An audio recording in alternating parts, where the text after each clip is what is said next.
That come 911, where is the emergency?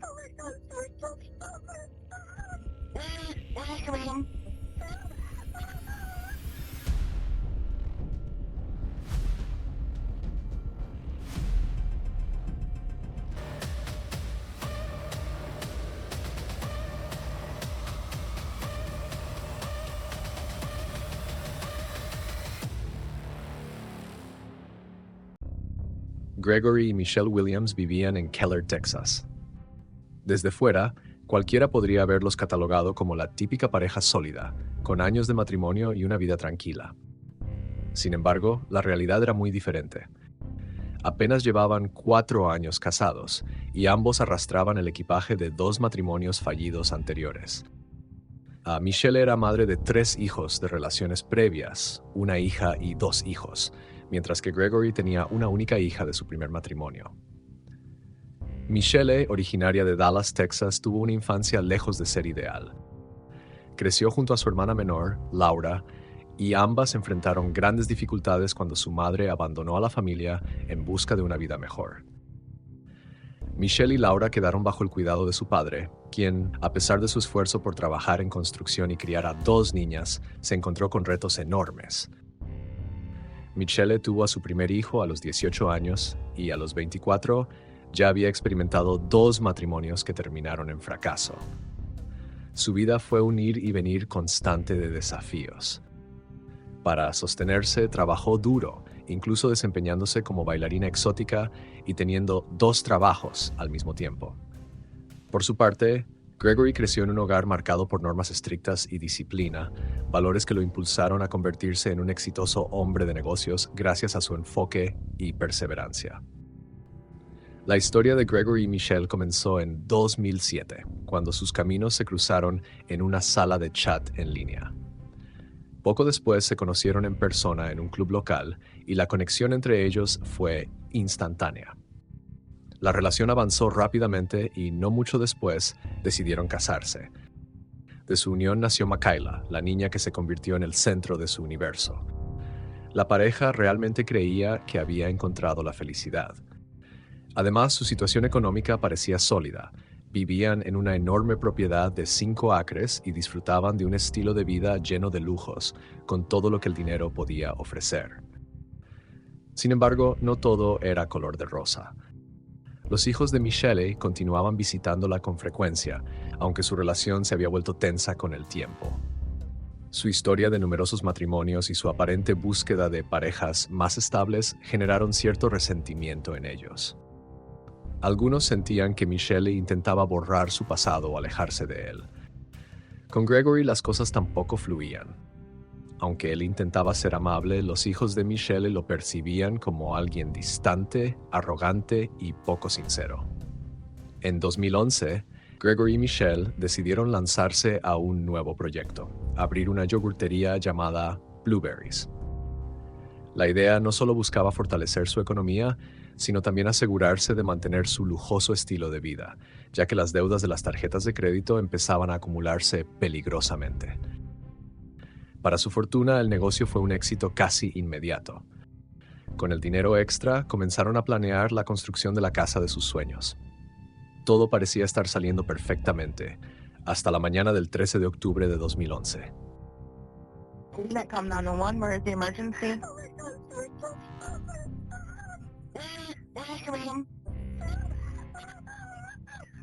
You don't know where you are?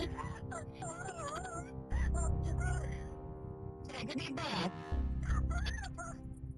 What happened? What happened, ma'am? 18 Payton Second Avenue? What's going on? Somebody was in the house.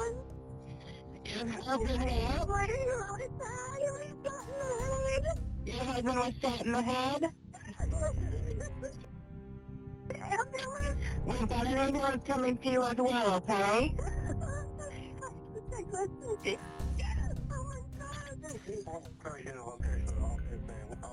Is it happening in the house?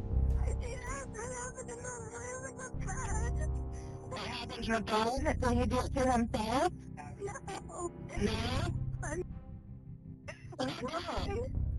I don't know. I got hit really hard. You were hit in the head? Where'd your daughter now? She's on the couch. She's asleep on the couch? How old is she? You don't know what to hit you? No. Okay, do you know what you look like? If we're a male or female? Michelle descansaba profundamente en el sofá de la sala cuando un estruendoso ruido la despertó de golpe. Desorientada, trataba de entender qué había pasado. Afortunadamente, su hija Makayla estaba a salvo y sus otros hijos no se encontraban en casa. Mientras intentaba calmarse, Michelle se levantó y empezó a caminar hacia el dormitorio. Fue entonces cuando un hombre la sorprendió y la atacó, golpeándola en el rostro con tanta fuerza que cayó al suelo, inconsciente por unos instantes. Al recuperar el sentido, aterrorizada, corrió al dormitorio, solo para encontrarse con una escena que jamás podría borrar de su memoria. Gregory, su esposo, había sido asesinado de un disparo en la cabeza. En estado de shock, Michelle reaccionó rápidamente y llamó al 911 en busca de ayuda. Los agentes de policía llegaron rápidamente al lugar de los hechos y encontraron a Michelle en el porche, llorando desconsoladamente. Mientras tanto, los investigadores comenzaron una búsqueda exhaustiva dentro de la casa y en el patio trasero, tratando de encontrar cualquier indicio de cómo el presunto atacante pudo haber entrado o escapado. En menos de una hora, la casa ya estaba repleta de detectives y analistas forenses, quienes inspeccionaban cada rincón con minuciosidad. En el dormitorio principal que daba al patio trasero a través de una puerta, la policía encontró una pistola calibre .45 junto a un casquillo vacío y una llave inglesa que parecía haber sido utilizada como arma contundente contra Michelle. Sin embargo, lo más desconcertante era que no había señales de entrada forzada ni indicios de un robo. Sorprendentemente, incluso los $20,000 que la pareja había ahorrado para comprar una nueva casa seguían intactos. Una suma difícil de ignorar para cualquiera que tuviera intenciones de robar. Desde el inicio, los detectives sintieron que algo en la historia de Michelle no terminaba de encajar. Aunque tenía un moretón visible en la cara, no presentaba heridas significativas que respaldaran un ataque violento. Además, su cabello estaba impecablemente peinado, un detalle llamativo y fuera de lugar para alguien que aseguraba haber sido atacada de madrugada. Tampoco encontraron huellas dactilares en la pistola, la llave inglesa, ni en la puerta trasera, el supuesto lugar por donde habría ingresado el intruso. Para esclarecer más el caso, revisaron las cámaras de seguridad de los vecinos, pero no hallaron ningún vehículo ni persona sospechosa rondando por la zona. Lo único registrado fue la presencia de un repartidor en el área a altas horas de la noche, quien tras ser interrogado al día siguiente y corroborar su coartada, fue descartado como sospechoso. Mientras los detectives intentaban juntar las piezas del rompecabezas, llevaron a Michelle al departamento de policía para interrogarla. Aunque en un principio se mantuvo firme en su relato sobre una invasión domiciliaria, las preguntas se volvieron cada vez más incisivas. ¿Cómo era posible que un intruso no dejara absolutamente ningún rastro? Durante 5 largas horas, Michelle insistió en su versión, pero finalmente la presión la superó. Con la voz entrecortada, confesó una verdad desgarradora. Me fui a la cama alrededor de la 1 de la mañana, pero Gregory seguía despierto. Esa tarde había tomado al menos 3 Tylenol. A las 3 de la mañana, Makayla entró en nuestra habitación. Me levanté y fui con ella al sofá para dormir allí. Gregory seguía despierto. Le pregunté si necesitaba algo y solo me dijo que quería estar solo, que no se sentía bien. Me quedé en el sofá con Makayla. Ella se durmió, pero yo no. Poco después de las 4 de la mañana, escuché un disparo y corrí al dormitorio. Encontré a Gregory con un tiro en la cabeza. Entré en pánico. No quería que Makayla se diera cuenta de lo que había ocurrido, así que intenté ocultarlo. Limpié la mano derecha de Gregory con toallitas húmedas y luego con una manta y papel higiénico. Coloqué los objetos cerca de la puerta trasera y la dejé abierta para que pareciera que alguien había entrado. Después llamé al 911. Fui al cuarto de lavado, tomé un destornillador e hice un pequeño daño en la puerta trasera para fingir un posible robo. Michaela siguió dormida todo el tiempo. Yo solo quería protegerla, no quería que supiera que su papá se había quitado la vida. Los detectives escucharon cada palabra de Michelle con atención. Su confesión reveló una verdad devastadora, profundamente triste y muy distinta a las suposiciones iniciales. Era una historia que destapaba el intenso dolor tras una tragedia personal, una verdad que nadie podría haber anticipado. Según cuenta la historia, Michelle afirmó que solo trataba de protegerse a sí misma y a su hija. Sin embargo, en ese proceso, terminó ocultando la verdad y presentando testimonios falsos. Después de 5 intensas horas de interrogatorio, fue liberada y salió de la comisaría acompañada por una amiga.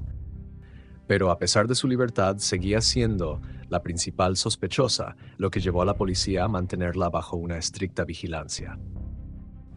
Al día siguiente, Michelle visitó a su abogado y emitió un cheque de $18,000 desde la cuenta comercial de Gregory.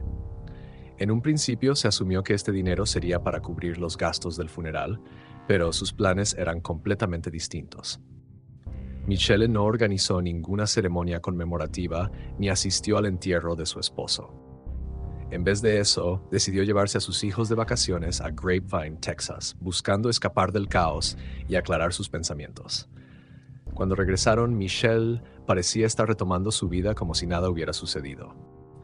Salió de compras para Halloween, asistió a eventos deportivos y, en general, no dio señales de duelo. Poco tiempo después vendió la franquicia del negocio de yogur por internet por $50,000, justificándose en que ya no quería estar involucrada en ese sector. Luego también vendió la lista de clientes del antiguo trabajo de Gregory por $88,000, aprovechando su valor estratégico en el mercado. 28 días después del crimen, salieron a la luz los resultados de la autopsia de Gregory, y lo que revelaron fue impactante. Los forenses concluyeron que Gregory no se había disparado a sí mismo. Su sangre contenía una alta concentración de somníferos y la trayectoria de la bala indicaba que el disparo se había hecho desde unos 30 centímetros de distancia, descartando así cualquier posibilidad de suicidio. Con esta nueva evidencia, las autoridades actuaron rápidamente. El 9 de enero, Michelle Williams fue arrestada bajo los cargos de manipulación de evidencia, falsificación de informes y, finalmente, el asesinato de su esposo. Su fianza inicial se fijó en $500,000, pero su abogado logró reducirla a $85,000, permitiéndole salir en libertad apenas una semana después. Uno de los detalles más intrigantes del caso era que su abogado, Kenneth, había sido también el representante legal de Gregory en su divorcio anterior. Muchos vieron esto como un evidente conflicto de interés, pero Kenneth insistió en que su relación con Gregory siempre había sido estrictamente profesional. Una vez puesta en libertad, Michelle intentó reclamar la póliza seguro de vida de Gregory, valuada en $150,000, y que había sido contratada solo 2 meses antes de su muerte. Este movimiento despertó sospechas de inmediato. Además, comenzaron a circular rumores de que Michelle había bromeado con sus sobrinos, Trace y Tyler, diciendo que mataría a Greg para cobrar el seguro y mudarse a México. Pero para su sorpresa, sus planes se desmoronaron. La aseguradora, al investigar el caso, descubrió que la muerte de Gregory aún estaba bajo investigación. Y por si fuera poco, el fallecimiento había sido inicialmente catalogado como un suicidio, lo que invalidaba la póliza. Al final, Michelle no recibió ni un centavo. Tras este revés, Michelle adoptó una nueva identidad y comenzó a presentarse como Shelley Williams. Pero no perdió tiempo reconstruyendo su vida amorosa. Pronto inició una relación con Gene Wallace, un ex fisicoculturista y entrenador personal que no era un desconocido para ella. Gene era el mejor amigo de uno de sus hijos, lo que llevó a muchos a sospechar que su relación había comenzado antes de la muerte de Gregory. I'm disgusted by him because Gene was my brother and I's friend. And once he got involved in my family and and started sleeping with my mom and then trying to become father to my 4-year-old little sister, that's when I just started hating him. En tan solo unos meses ya vivían juntos y habían puesto en marcha un negocio de fitness.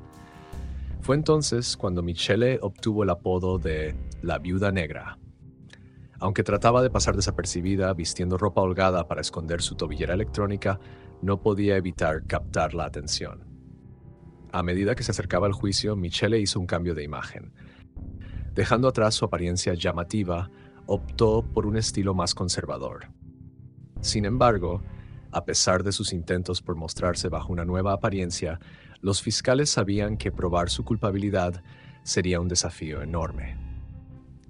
Aunque la escena del crimen había sido alterada, no existían pruebas concluyentes de que Michelle hubiera sido quien disparó el arma. No se encontraron residuos de pólvora en sus manos, lo cual complicaba demostrar que apretó el gatillo. A pesar de estas dificultades, los investigadores no se dieron por vencidos y se mantuvieron firmes en su búsqueda de la verdad. El 9 de octubre de 2013, a Michelle le ofrecieron un acuerdo de culpabilidad. Según este trato, sería condenada únicamente por manipulación de pruebas, evitando así los cargos por asesinato. Esto implicaba que no enfrentaría cadena perpetua y recibiría una sentencia mucho más ligera. Michelle no lo pensó demasiado y aceptó el trato. Sin embargo, días después sorprendió a todos durante una entrevista desde prisión al retractarse de sus declaraciones. Afirmó ser completamente inocente y dijo que aceptó el acuerdo legal solo porque quería tener la posibilidad de volver a ver a su hija, Michaela. Según ella, no podía soportar la idea de pasar el resto de su vida sin su pequeña. Pero ese no fue el único giro inesperado. Poco después, Michelle generó más polémica al anunciar que estaba embarazada de gemelos. Esto levantó muchas sospechas, ya que sugería que su relación con Jane Wallis no era tan reciente como se creía, sino que llevaban más tiempo juntos. Más adelante, durante una audiencia el 30 de enero de 2014, su abogado, Kenneth, comunicó al tribunal que Michelle había sufrido un aborto espontáneo y ya no estaba embarazada. Este evento dividió opiniones. Algunos creyeron en su versión, mientras que otros, incluidos familiares cercanos, sospecharon que era una táctica para retrasar el juicio. Cuando iniciaron los alegatos, la fiscalía presentó su versión de los hechos. Afirmaron que el moretón en el rostro de Michelle no fue causado por un golpe con una llave inglesa, como ella había declarado, sino que ocurrió durante una discusión física con Gregory. También señalaron que la pareja enfrentaba serios problemas económicos que intentaban ocultar. Un testimonio importante fue proporcionado por Capital One, la empresa que les aprobó el préstamo hipotecario. Según la compañía, Michelle y Gregory declararon un saldo promedio de $150,000 en su cuenta bancaria cuando en realidad tenían solo $10,000, lo que sugirió un posible fraude. Para la fiscalía, el móvil era evidente: la avaricia. Sostenían que Michelle asesinó a Gregory para cobrar su seguro de vida. Por otro lado, la defensa presentó una narrativa completamente distinta. Alegaron que Gregory tenía episodios de comportamiento errático y que además consumía esteroides ocasionalmente.